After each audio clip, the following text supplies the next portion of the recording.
Hello everyone. Good evening. Hello. Welcome to the Alice Mackay Room at the Vancouver Public Library. My name's Jorge Amigo and I'm the head of cultural programming here. It's wonderful to see so many faces on this lovely evening for the fourth and the final Incite event of 2025. Woo! Let's give a round of applause. Yeah. So we're very, very grateful to the Vancouver Writers Fest for bringing all these amazing authors to our library for this incredible series, and we're very grateful for their partnership. So thank you to the Vancouver Writers Fest. So before we begin, it is my privilege to introduce Les George. Les is a member of the Tsleil-Waututh Nation, where he lives on the north shore of Burrard Inlet.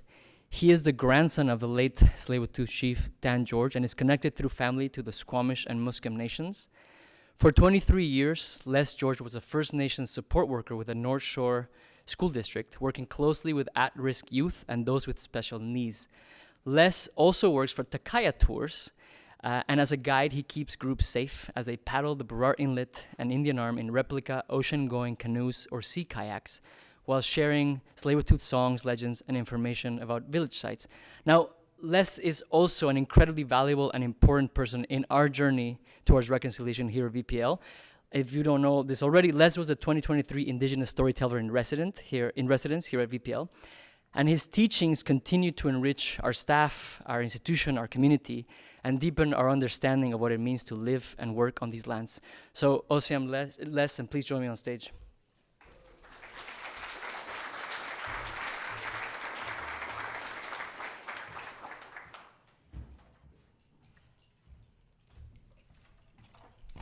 Thank you, Jorge. OCM. Good evening, everyone. As mentioned, my name's Les George. My father's from Squamish. My mother's Tsleil-Waututh. I myself am Tsleil-Waututh. And Tsleil-Waututh means people of the inlet. That's who I am. That's who my mother was, my grandparents, and so on. And we come from the water spirit people. It fills my heart to welcome Bob here. And I'd just like to let you guys know I'm first generation non-residential school, and I raise my hands to any survivors that are here, because that first generation means that both my parents went, and my grandparents and my great-grandparents are all taken away. And as Jorge said, I come from the bloodline of Titwanik Slaholt. That was my great-grandfather, and I was fortunate enough to meet him a bunch of times, and I received some teachings and messages from him. I was very young, but I understood at the time. And he was taken away at a very young age, and the first year he went, his name was changed to Daniel, and the next year his name was changed to George. And he was one of our great men, one of our great warriors, and he became a great chief, and that's Chief Dan George. And when I come here to welcome you, I say Oosium, and I've heard from different elders and different leaders a few meanings. And when I say Oosium to you guys, I say it out of respect and thanks for your ears and listening to the words that I say. And anytime you hear me say Oosium when someone's talking, I'm not saying it to interrupt or to be rude. I'm saying it at the time. I'm saying Oosium for their words that are coming out of their mouth. And anytime you guys feel it in your heart, you guys are welcome to say Oosium. So again, I'd like to welcome you here on behalf of the Musqueam, the Squamish, and Tsleil-Waututh. And my teachings that come to me are what we call opening the door for my ancestors to come in and be with me while I do this work, while we take care of this work for my friend here. And by doing that, opening the doors, we invite my ancestors in. And when we do that, we do it through song. We call this medicine. We call this power. And the song I'd like to share with you to open the doors, and I'm not only opening it for my ancestors, I'm opening it for your ancestors, for your guys' ancestors, and for your guys' ancestors, all of us, to be here to get any messages that we may receive. And this song comes from my grandfather. It's our prayer song that we still use today. And my grandfather, he came up with this song. And he traveled to many places. And this song is also known as the Coast Salish Anthem. And that's the song I'd like to share with you guys. Oh, see him.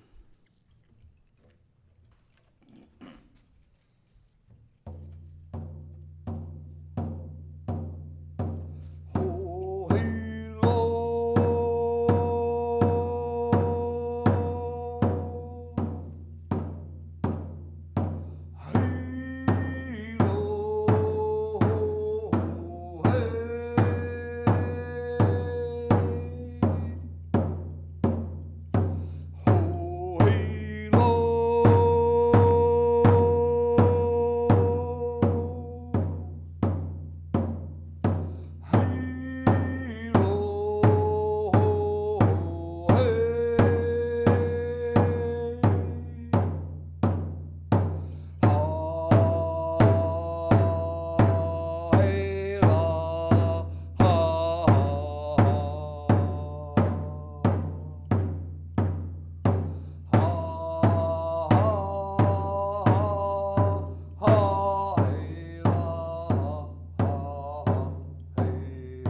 hey, ah, hey. Again, welcome everyone. Have a good night. Oh, see you. Oh, see you. Awesome. Yes. Thank you, Les, Osam, for starting us off on the right path. Now, a quick show of hands, who has been to an Incite event before? Okay, who is here for the very first time? And who is in this room for the very first time? Awesome. I have great news for you. So, my team hosts about 140 cultural programming events throughout the library, a lot of them on this stage per year. That includes author talks, film screenings, live music concerts. We even do contemporary dance, creative writing classes, all kinds of stuff. So I'm not going to walk you through everything we're hosting very soon, but a quick example is that next week on Tuesday, we're hosting world-renowned Inuk singer Susan Aglukark, who's going to have a conversation on this stage about her new memoir with the wonderful music journalist Andrea Warner. So definitely come to that. And we have a bunch of posters over there and brochures where you can find out all about our lineup. Now, before I pass it on to Leslie, I have a few housekeeping notes for you if you haven't been to this space. So the bathrooms, as you've noticed, are not inside this room. They are outside, so you can go outside to go to the bathroom. But one favor, please use the door in the back because this one feels like you're walking right into the stage for anyone who's on stage. So please use the one in the back. It's not the ballet or the opera. You can come in and out as many times as you want. It's a relaxed space. Your cell phones. Please make sure they are silent. Yes, that is the good cue and the good reaction I want to see. So please make sure they're silent and they're not making noise. If you have any alarms on your cell phones, I go out and at 7:30, turn them off. Also, there's a few seats in the front row, premium seats that are not taken. That's because I put signs on them to reserve them. They are no longer reserved. So if you want to move to the front, you're welcome to use the front seat. Bob doesn't bite, so you really can sit on the front. And now it's my pleasure to pass the torch to Leslie Herdig, who is the artistic director at the Vancouver Writers Fest.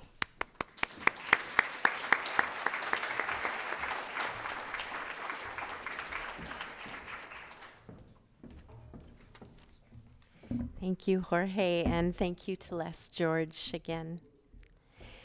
Good evening and welcome to Incite. What a pleasure to see all of you here tonight and to welcome those of you who are watching from home this evening. Tonight's event, by the way, is being recorded by CBC's Ideas for Future Programming, so hello to that audience as well. Tonight, we are honored to celebrate the launch of Bob Joseph's 21 Things You Need to Know About Indigenous Self-Government, a conversation about dismantling the Indian Act. We are as grateful as ever to the Vancouver Public Library for their collaboration and this space in which to gather. And thank you also to our government sponsors and in particular CMHC Granville Island, who provide us with a home for the work that we do around the year. And I want to pay a particular shout out to Jesse and Trina from Page 2 Books for helping, along with Indigenous Relations Press and Raincoast Books, make this book a reality. And you'll see Patricia Massey over here with all the books for sale. And we encourage you to go and buy all the books. Go buy all the books from Massey over here after the event.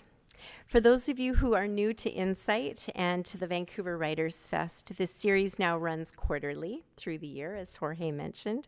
This is our last Incite event of 2025. However, the Vancouver Writers Fest, our fall season is just getting started. We hope you will join us from October the 20th through till the 26th for 87 events that celebrate exceptional books, ideas, and dialogue, including our opening night event, O Canada, which takes place at the Playhouse Theatre on October 20th. That event is going to feature none other than Bob Joseph, along with 7 other brilliant writers talking about this place we call Canada, or Turtle Island, and all of its complexities. So we hope you might join us for that opening night event. Just a note on the shape of this event here tonight. Bob is going to talk with us for the next 20 or 25 minutes or so before turning things over to you, our audience here at the VPL, as well as our audience at home. We hope you will come with lots of questions for Bob, and we will be taking as many of those as possible. You'll see a QR code here that you can scan to enter your question, or we can do things the good old-fashioned way and just put your hand up, and we will identify as many of you as possible. And Bob is going to answer your questions. Following the event, Bob is available to sign your books. Again, here's Patricia with the books, and we'll be signing over here at the end of the event. Now I'm pleased to welcome our guest. Bob Joseph is one of the best regarded voices on Indigenous relations. His firm, Indigenous Corporate Training, has assisted thousands of individuals and organizations in building Indigenous relations. Their clients include all levels of government, Fortune 500 companies, financial institutions, including the World Bank, and small and medium-sized corporate enterprises and Indigenous peoples. Bob has worked as an associate professor at Royal Roads University and as a guest lecturer at various other academic institutions with an educational background in business administration and international trade. He is also a certified master trainer who's developed a suite of training courses that have been accessed by thousands. His previous books include the best-selling 21 Things You May Need to Know, you may not know about the Indian Act, also Indigenous relations and working effectively with Indigenous peoples. Bob is an initiated member of the Hamatsa Society and has inherited a chief seat in the Gayakala clan of the Gwawakanook, which is one of the 18 tribes of the Kwakwaka'wakw. I hope I got that. He's anticipating holding his inaugural potlatch to confirm his chieftainship in the near future. In the meantime, he tells us that his chief name loosely translates to whale who emerges itself from the water and presents itself to the world. That is the perfect name for what you are about to do here. Please welcome Bob Joseph.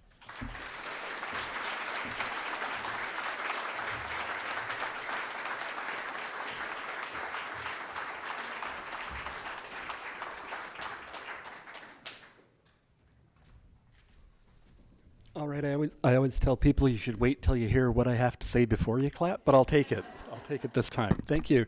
And thank you for the kind introduction. Good job on the pronunciations, although I did say in the green room that you're not allowed to look at me and say, did I do a good job? Because I would always say yes, because Kwakwala is such a hard language. And I want to say thanks for the Coast Salish anthem and the connection to Chief Dan George. Very honored to be here in your territory, to be welcome here, to be sharing this time with you this evening to talk about self-government and to have a conversation about that. Thanks, Vancouver Public Library, Jorge and Leslie and Trina, Jamie, and all of the people that are really responsible for giving us this opportunity to spend a little bit of time together.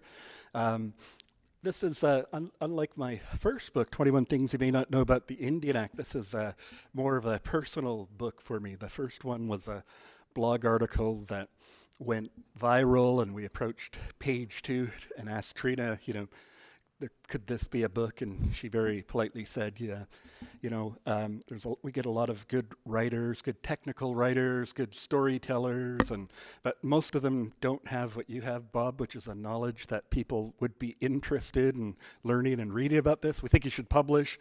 We think it'll go viral in bookstores like it did online, but it'll just take a lot longer. And so, based on that conversation, we published that first book, and it's still popping up on bestseller lists and doing really neat things. And so I thought with the hundreds of thousands of people that read that book, maybe they'd be interested, and they were definitely. After we did readings for the Vancouver Public Library previously, often had questions about what can we do about the Indian Act? How can we get rid of it? Will it work? Some of those really sort of practical questions. And so a couple of years ago, we decided, let's try to let's try to flesh this out and see how it goes. And honestly, you know, from a writer's perspective, it was a bit of a slog, because every time you started to write about it, it got really legal and technical about status and intermarriage, and I kept having to circle back and say, I'm not writing that book. That's too academic, and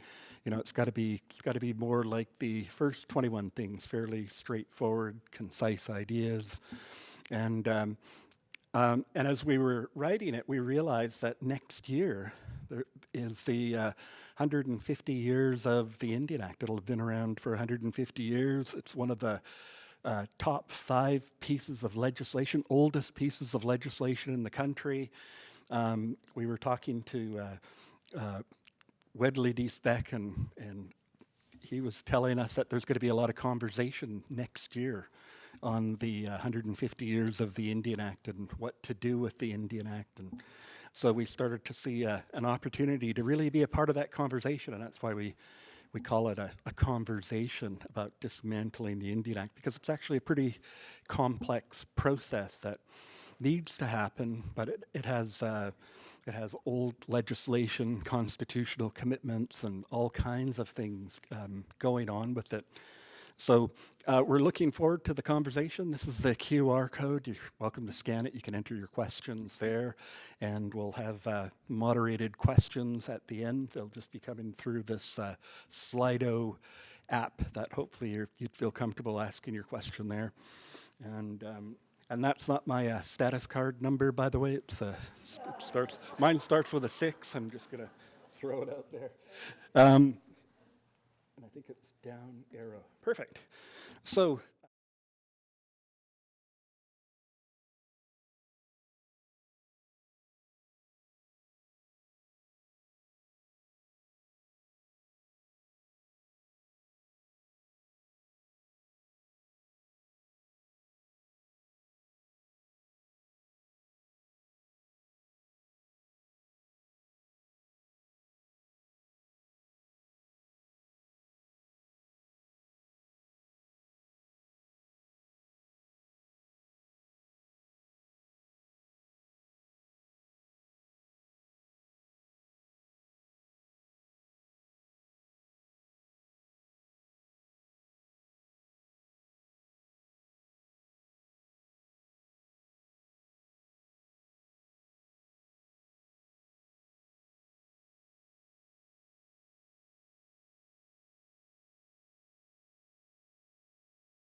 You an Indian?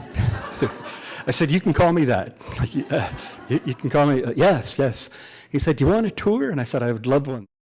And we came here. I'm interested in your cultural center, but I really want to just talk to you about some of the things that I've been seeing. And yeah, sure, what do you want to talk about? I said, you guys bought Hard Rock, right? He said, yeah. I said, how many of you? He said, 1,200.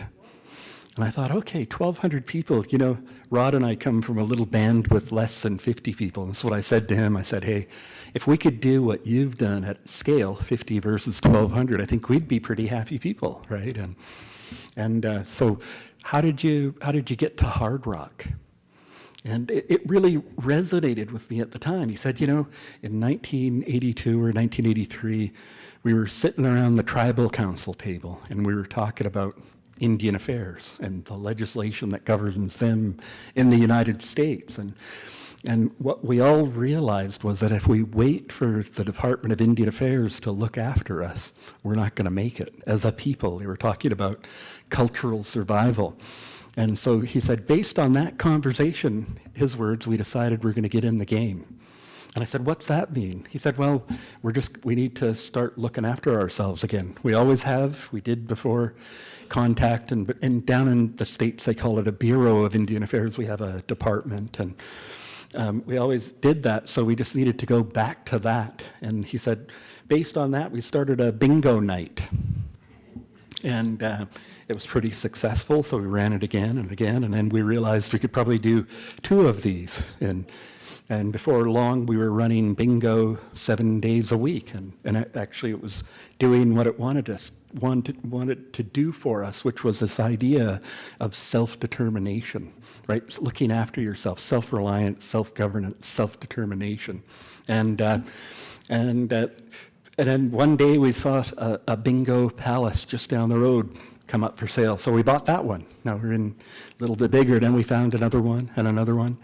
And we bought quite a few of those, and eventually we saw this old casino pop up near us, and somebody wanted to sell it, so we'd been in the gaming business a little while. The banks actually lent us the money. We bought this old casino, and we bought another one. So they basically monopolied their way into the Hard Rock Cafe international gaming and food chain. But what really got me was it really just took a decision.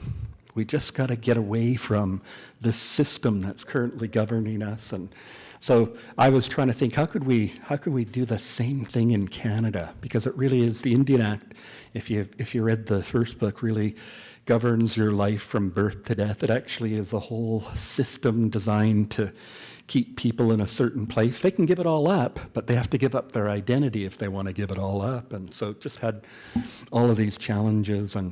But I was trying to think, how can we get rid of this Indian Act? And then you know, I was also working for BC Hydro at the time, and I can remember, you know, I went to college, got a business degree, I studied credit, so I knew from a creditor's perspective, I was thinking I looked pretty good on paper, you know, married, kids, good job at a utility, post-secondary education. If you studied credit, that's what you're supposed to look for. And I found this little vehicle, and I went in to talk to the business services manager. And when it came time to talk about payment for the vehicle, they told me I had to get a cosigner. And I was like, a cosigner? But, you know, I work for BC Hydro. It's a pretty stable employee. And they were like, well, you know, because you're a status Indian, if you decide to drive this vehicle to the reserve, we're not allowed to go and you're not subject to seizure under legal process. We can't go and take it away if you decide you're not going to pay for it. And so all of those things made it sort of this personal journey. We've got to try to find a way to dismantle the act and get people out of what Calvin Helene really referred to as a dependency trap. And when I look back, before the Indian Act, we were the opposite of dependent. And even I can remember reading in my journey old quotes from old Indian agents. These are some of the most hardest working, self-reliant, independent people that I've ever met. And so I figure it's in there somewhere. We got to get back to that stage. And so again, it becomes personal, but it also becomes timely. If we're looking at what's going on in, with the tariff wars, we're looking at budget cutbacks. There's going to be a November budget. We're looking at a reduction of $5 to $7 billion in Indian affairs spending up and through 27 and 28, which is, combined with, we're not going to consult with them on projects, which will lead us into a whole bunch of other places. It's kind of this perfect storm, and I'm hoping that maybe now's our chance, combined with our reconciliation objectives, our United Nations Declaration on the Rights of Indigenous Peoples commitments, and that this would be a good time that maybe we could really have a conversation about moving forward with dismantling the act. And I say dismantle because way back in 1867, the federal government set the relationship up as a trustee wardship relationship. That's what it is. The federal government became the trustee, bands and their members became wards of the crown. And so it created this thing called a fiduciary duty, a legal obligation to look after Indians and lands reserved for Indians until they assimilate, which is what the Indian Act was designed to do. And the problem for Canada today, looking back in hindsight, we thought that they would assimilate eventually through residential schools, banning of potlatches, overthrowing hereditary. We thought with all of this stuff, eventually they'll assimilate and become like everybody else. And so nobody, John A. and the crew, didn't put together any ideas about what happens if it doesn't work. And so we've got this perpetual legal obligation that says we have to look after them until they assimilate. And we, back in the late 1960s, tried to take a look at the Indian Act. It's the first time the conversation had really emerged, and it was with Trudeau and Chrétien, the 1969 white paper, policy paper. They were tasked as young ministers to take a look at the Indian Act and try to figure out what to do with it. They came back and they suggested we should transfer title to the reserves, we should get rid of the Indian Act, and that'll make us a more just society.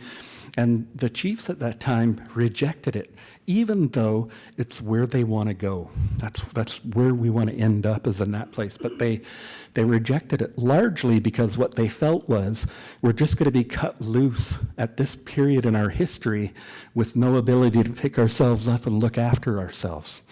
And it'll be the worst period in our history after residential schools and all of the things that had happened. And so they countered with the red paper, policy paper, and that led into ongoing conversations and ultimately into the patriation of the Constitution back in 1982. And we see ideas of self-government really starting to take root and grow from there. So this book, we really want to try and figure out, how do we get rid of that fiduciary duty, knowing that the communities politically have got themselves to a place where we've got to keep Canada to this fiduciary duty, but there's lots of stuff we can do around the edges and even deep into dismantling the Indian Act. But the current comfort zone, except for a very few cases, the Niska Final Agreement sort of got the Niska Nation out of the Indian Act relationship completely.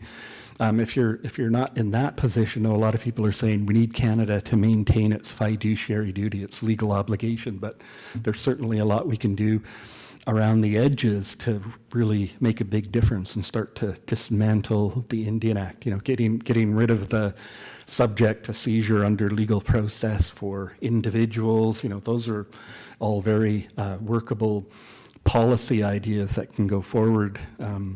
And there has been a lot of work. We talk about it in the book, Manny Jules.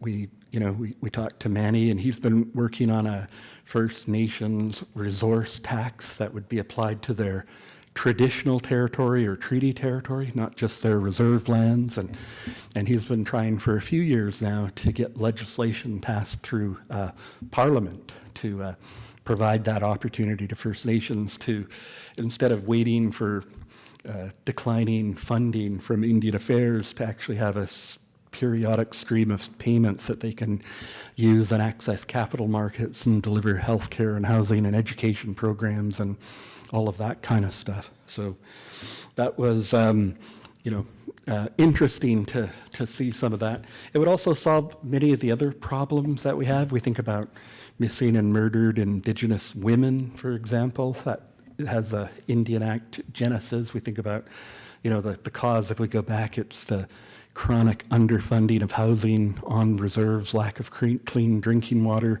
single-family dwellings with multiple families living in them, and people being really forced out of the reserve to come and live in urban areas and put into unsafe situations. To me, that's an Indian Act issue.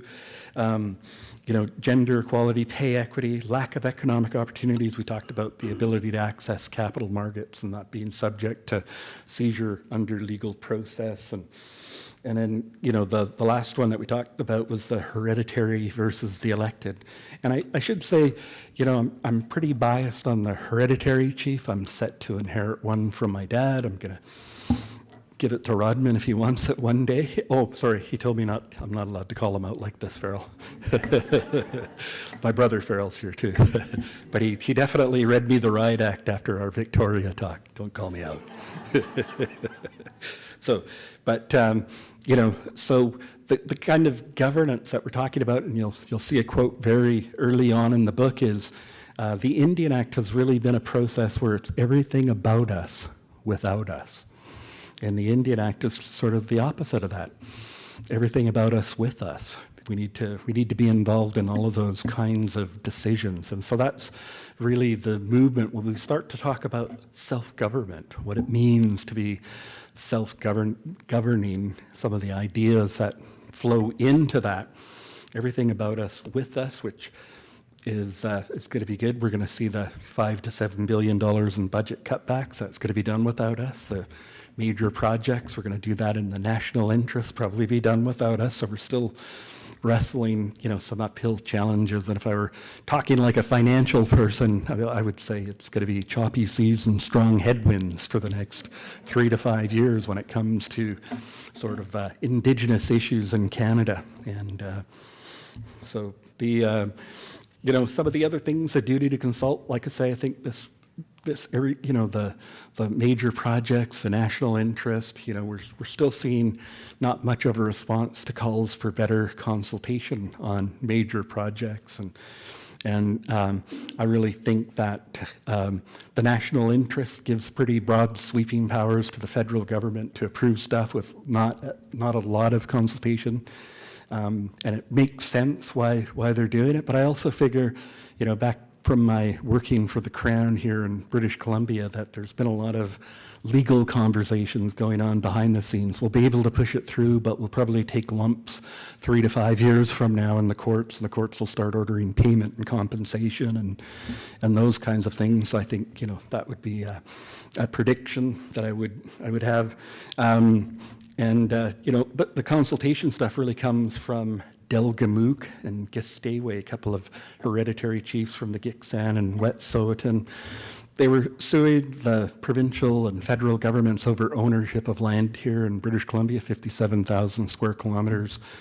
They went all the way to the Supreme Court of Canada, but they didn't win their case. There were errors in how it had been brought to the High Court, and the judges said, we are going to make a decision eventually, but it might take some time. And so in the interim, we have to make sure we protect their rights from further erosion from a development while these broader treaty questions and court case questions are being answered. And so the court ordered a duty to consult because Aboriginal title existed and Aboriginal rights existed, and it laid out a test to prove it.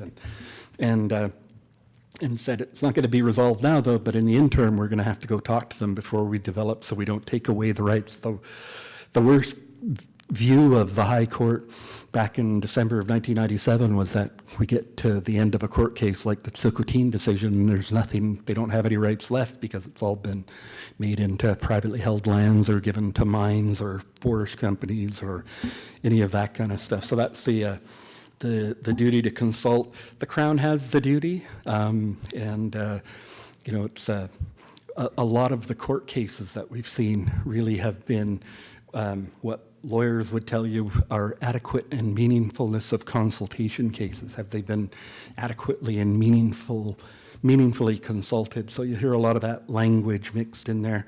The first 5 cases, you would see that they were cases that were really designed to see if there were places where there was no duty to consult. So right after Delgamuukw, the province said, let's find out if there's any places where there's no duty. Take BC Hydro, we take the power lines off the poles, we put new power lines up. The pole's the same, the right-of-way is the same, surely there's no duty to consult there. And so those were the kinds of cases that the Crown sought right after Delgamuukw. They lost all 5 of those cases, and by case number 5, the courts were wagging their finger at the Crown, saying, the honor of the Crown's always at stake, there's always a duty to consult. And so the Attorney General at that time, Jeff Plant, said, there's always a duty, everybody, we need to stop looking for these cases now. Let's go test the adequacy and meaningfulness of consultation.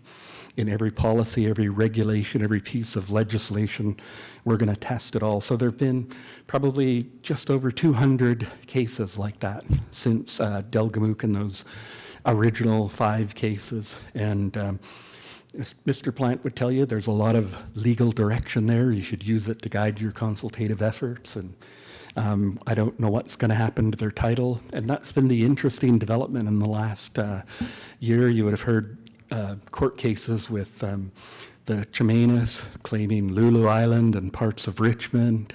I mean, the courts have made some lower courts, I should emphasize, lower courts, so it's not a Supreme Court of Canada decision, but they certainly included private property and all kinds of things. They've waded into an area that they haven't really waded into until now. So very interesting time when it comes to the duty to consult, and it's a constitutional obligation that the Crown has, which again, when we think about major projects and fast tracking and getting rid of environmental regulations and all of the conversation we've been watching for the last few months now, that's one of the big concerns.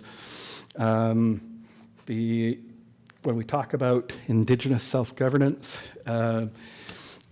it's funny, my dad and I talk from time to time, and every once in a while he asks me what I'm doing, and he asked me recently, what are you up to? I said, I'm just about to launch a book on self-governance and dismantling the Indian Act, and we hadn't really talked about, through the writing process or anything, and he looked at me and he said, are we ready? And I looked at him and I said, if you're asking that question, I'm really concerned. I think we're ready, but I said I said I've heard that already, and I've been really struggling with it. It's this idea about breaking free of the Indian Act. There's a lot of perceived benefits from it, taxation and healthcare and education, and so the perception is really big on the benefits, but they never see the restrictions when I talk about people that are governed by the Indian Act. And so I'd been literally for months, how do we handle the readiness question? Like how do I, and I got to do it quickly. We got an hour here tonight, and I'm going to go an hour and a half. No, I'm just teasing Jorge. I've got to be able to answer it quickly, help people understand. It's like Albert Einstein, E equals mc squared. I think I have a shot when I hear him explain it to me, and I've got to get to that place, right? And so initially I thought, are we ready? That's a feeling, that's not an action. I'm trying all these sort of different ways to answer it. I finally called up a confidant of mine, a good friend, Cheryl Brooks, who led Indigenous relations in BC Hydro. And I said, Cheryl, this is what I'm getting from the community side, a little bit of feedback.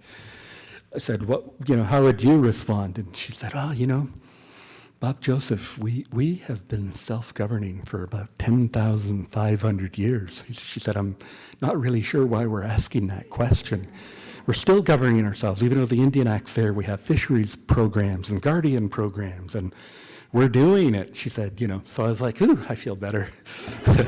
That's right. We can just say we've already been doing it. So that's that side of the equation. And Jamie and I asked Jamie from Raincoast, and page 2 as well, I want to get out and talk about this idea for a book on self-government, and I'm hoping, you guys might point me at book festivals or places where I could go just to to, it's like a stand-up comedian, get into early crowds and test material and that kind of stuff. And Jamie said, "Oh, Bob, if it's all right, I would like to take the lead on that." And he was very gracious. We went to Ottawa, though, and I can remember the whole night in Ottawa, we answered questions about sovereignty.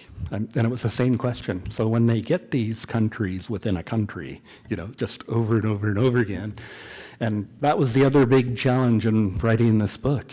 People want to know, is this a separatist movement? And it's not. It's not a broad separatist movement. The current 25 self-government agreements are within Confederation. They're, criminal code, Charter of Rights and Freedoms, environmental protection, all of that stuff applies. So they're within Confederation. They will talk about sovereignty, though, but in a slightly different context. There was an issue around, cultural property recently that went to court.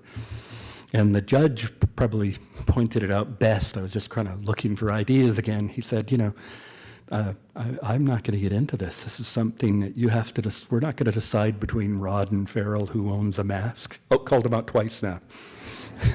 Sorry, Rod.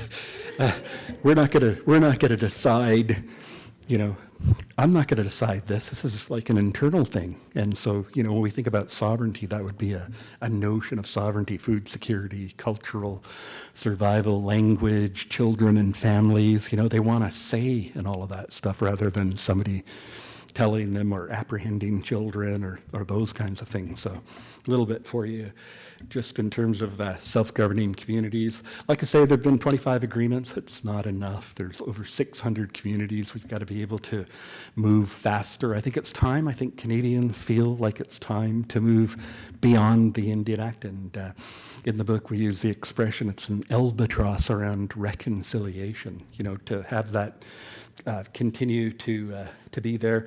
There's also some international stuff there, the right to self-determination from the UN Declaration on the Rights of Indigenous Peoples. So there's lots of support to move that way.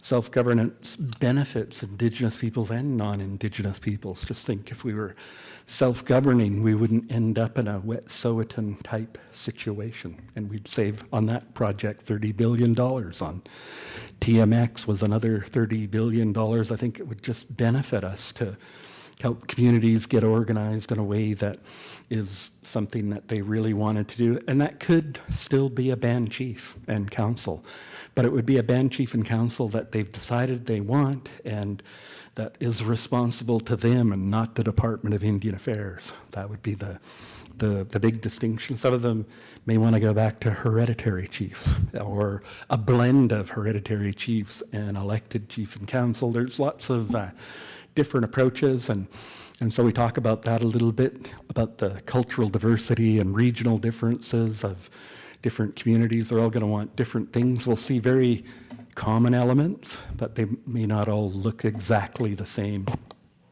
and that's okay too. I don't know how I did that. Sorry, Jorge. See if I can get us back here. Yeah.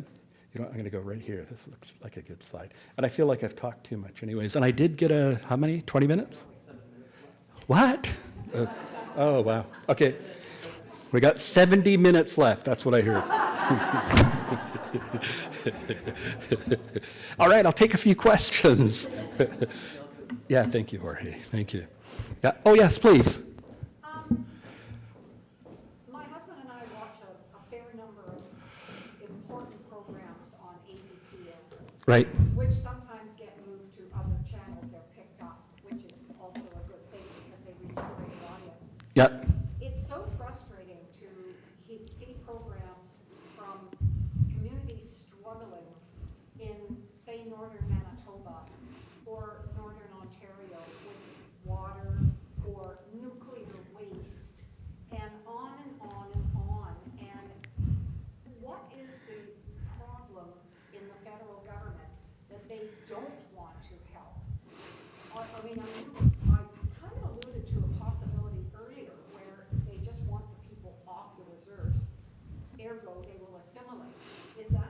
What is, I don't get it. It infuriates me. I want to just stop voting.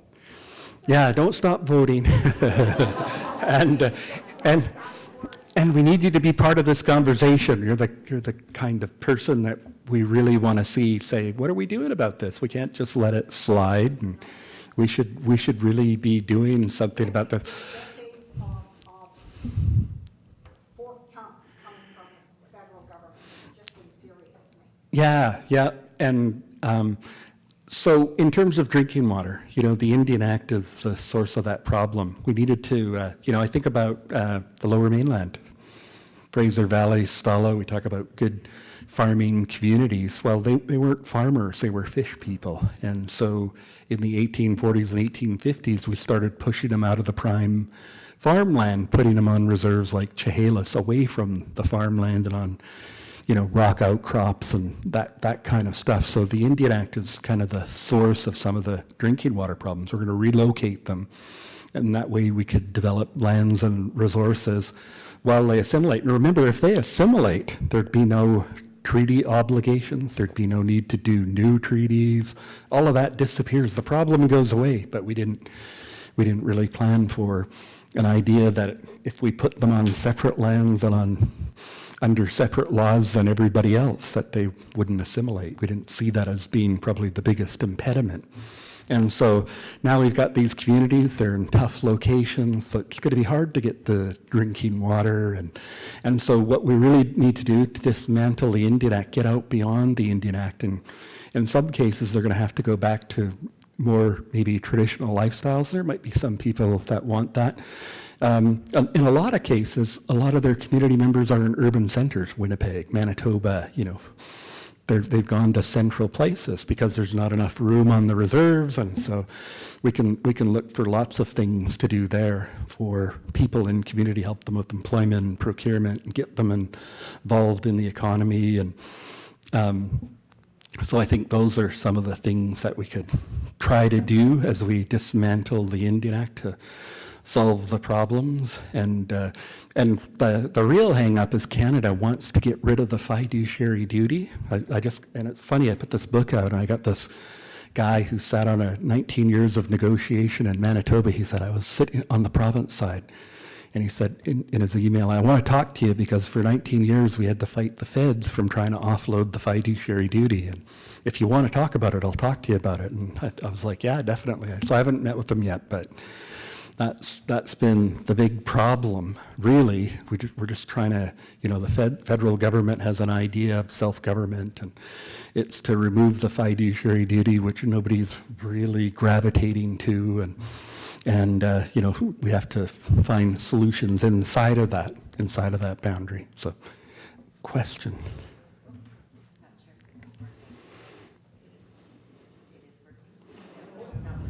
Okay. To ask the question, in dismantling the Indian Act, is there something that will need to be done within the House of Commons to make things more fair for the different communities across the country? Yeah, interesting. House of Commons legislation. I think if we are going to make moves on the Indian Act legislatively from a federal perspective, in talking to Manny Jules, Manny started to tell me about this First Nations resource tax that would apply to a broader territory and not just the reserves that they live on. And I said, Manny, is there anything I can do? What do you see happening? And he said, Bobby, if you could buy me more time in Parliament, he said, this First Nations resource tax could be really beneficial, get us to be more self-reliant, and give us, annual revenues and do all kinds of good stuff, but it keeps dying on the order paper. If you talk to parliamentarians, he said, ask them to get us all party support so that the legislation can continue into the next election. And so that would be, if we're thinking about just one item in a parliamentary solution, it does have to have all party support, which is why I think the conversation will be really helpful and that everybody's sort of advancing the ideas, especially to our politicians who, it's really easy sometimes to jump on an issue and divide everybody and push us back 10 years. And Okay. So, yeah. Here's another one. Is there a conflict between equal rights for all citizens and Indigenous sovereignty, especially in traditional territories with majority settler populations? Yeah, equal rights. So Canada is a system based on equality, one person, one vote. But in law, that's not what it looks like at all. There's people and they all have rights and it's all sprinkled through the whole Canadian Constitution. But there's a whole section there that applies to Aboriginal people, Section 35 rights. And they're different rights than people with equal rights, the broader immigrant society. And they're that way because unlike settler colonial immigrant society, Indians or Indigenous peoples didn't come here from anywhere.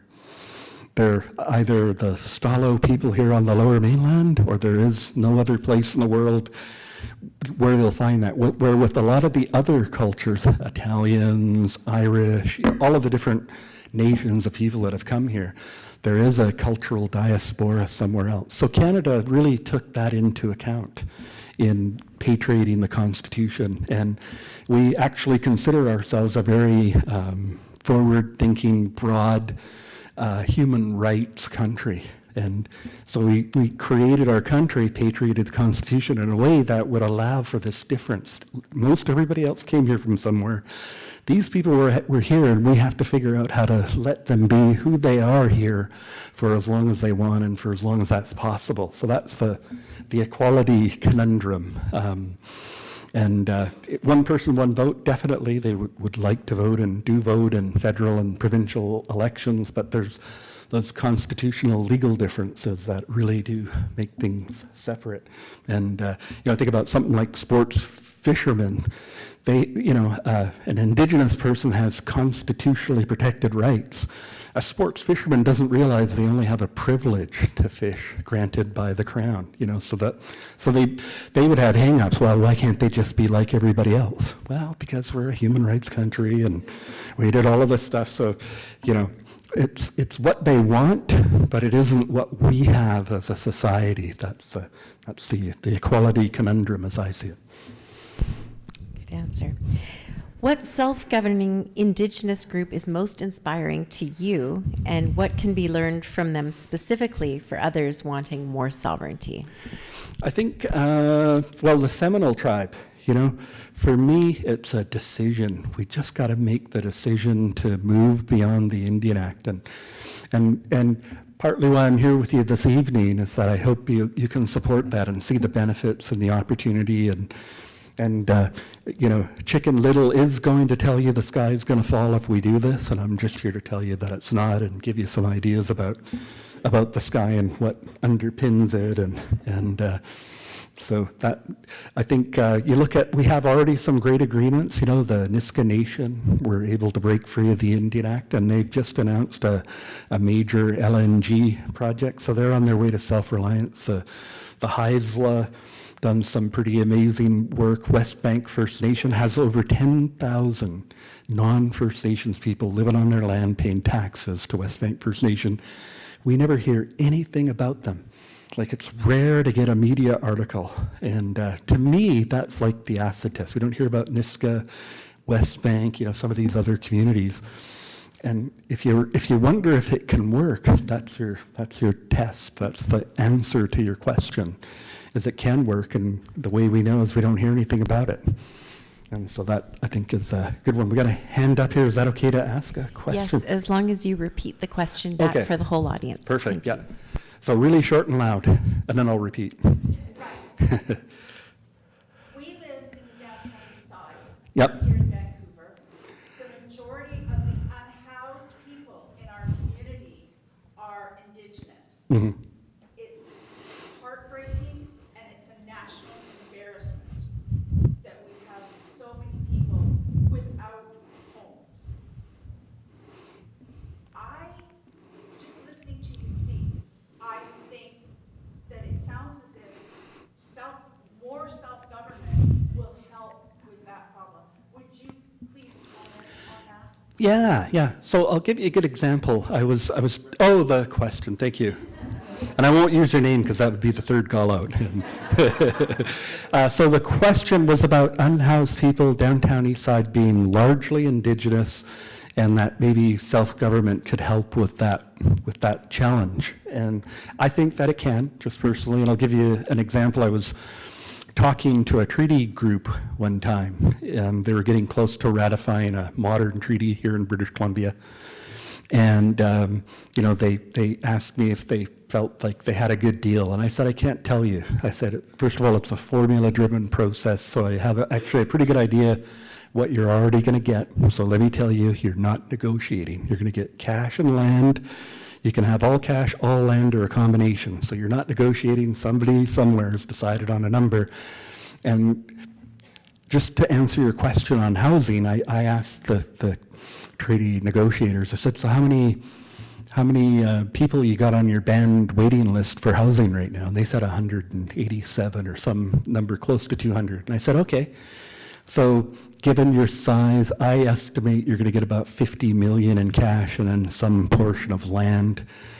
How many houses do you think you could buy with $50 million in this neighborhood?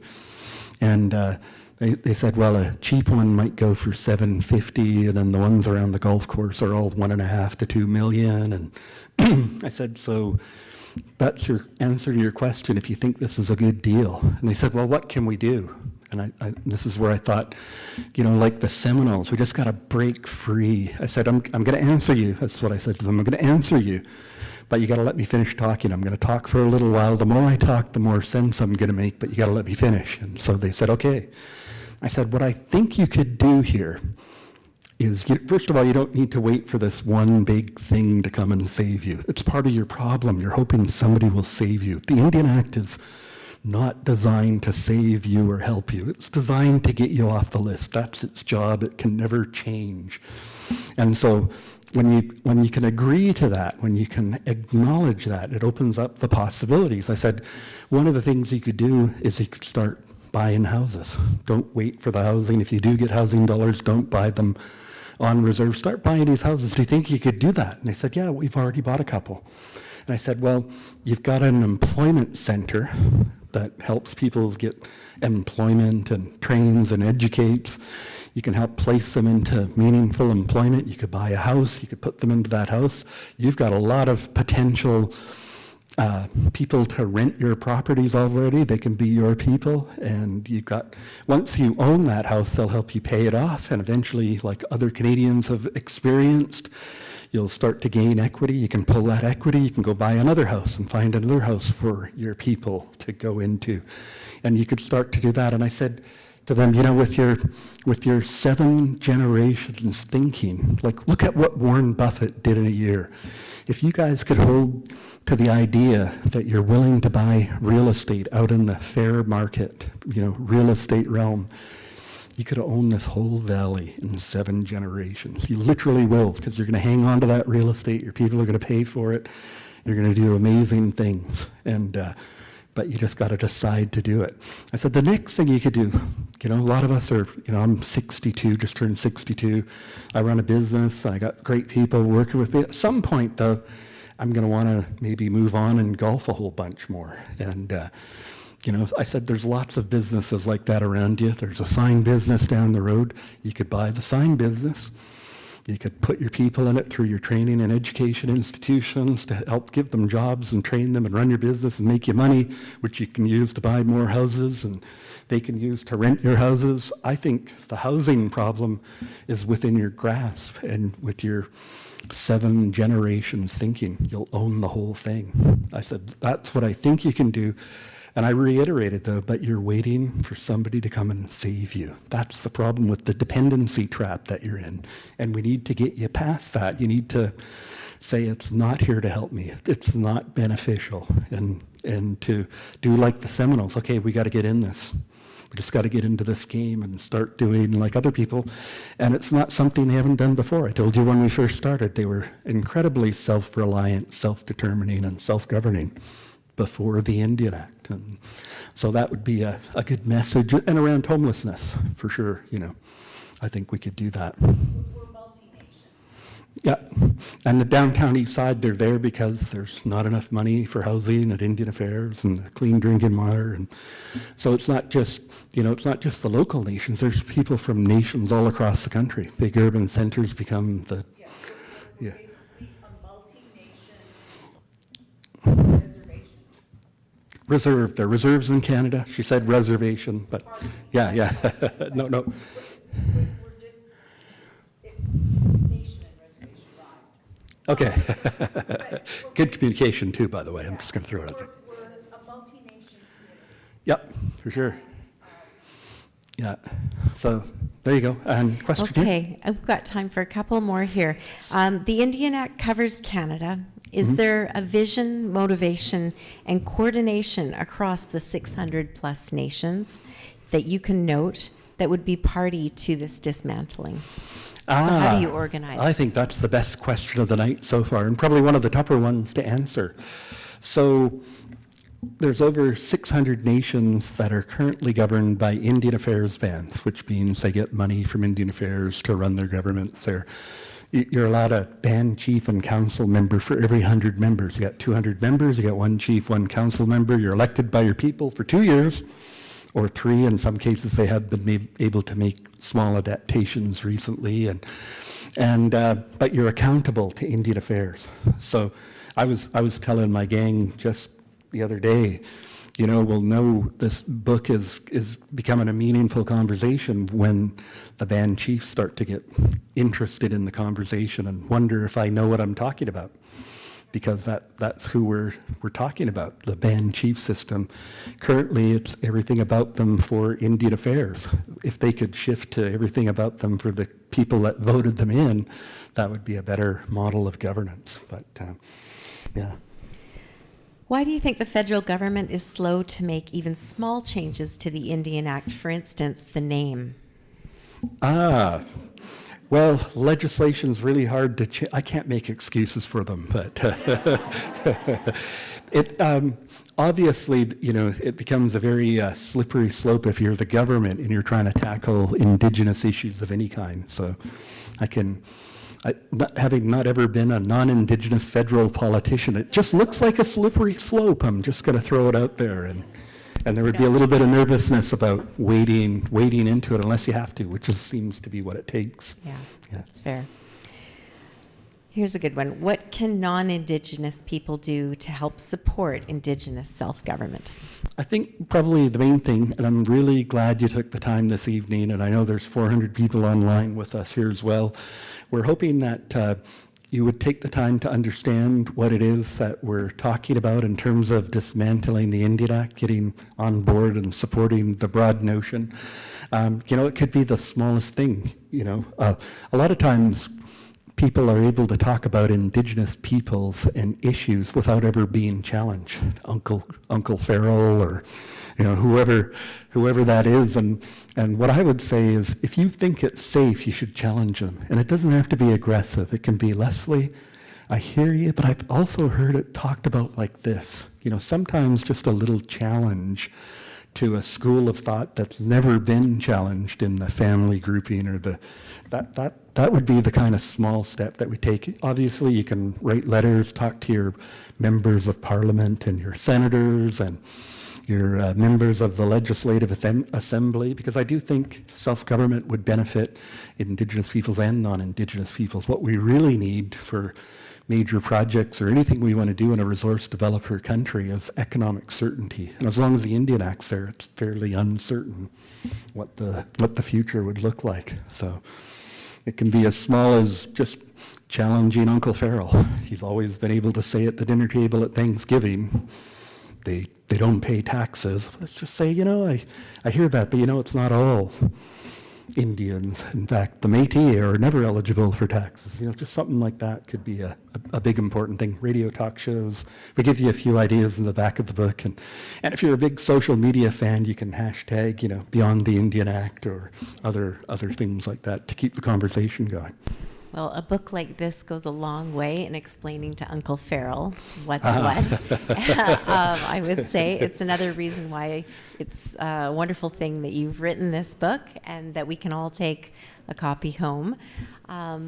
that's about all the time that we have this evening with you, Bob. But I know you're going to be available to answer questions over here as well, in case anyone was too shy to put their hand up, or if something new has occurred to you. I hope you will come and chat with Bob just over yonder. Thank you so much for being with us tonight. Thank you for the Leslie. book. Thank you. Thank you, everybody.